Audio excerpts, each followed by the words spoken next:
बिस्मिल्लाहिर्रहमानिर्रहीम अस्सलामुअलैकुम वरहमतुल्लाहि वबरकातुहू। उम्मीद है आप सब दोस्त खैरियत से होंगे।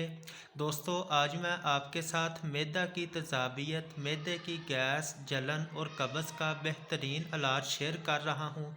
इंशाल्लाह आज के नुस्खे के इस्तेमाल से बहुत आसानी के साथ मैदे की गैस, तजाबियत और कब्ज़ का आसानी के साथ इलाज किया जा सकता है।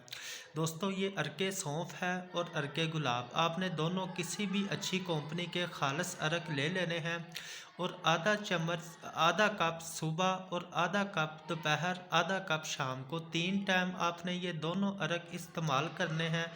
इंशाल्लाह बहुत जल्द मैदे की गैस, तजाबियत और जिन दोस्तों को कब्ज़ का मसला रहता है तजाबियत के साथ, इंशाल्लाह कब्ज़ का मसला भी मुकम्मल ठीक हो जाएगा। दोस्तों, अपनी दुआओं में याद रखें। इजाज़त दें। अल्लाह हाफिज़।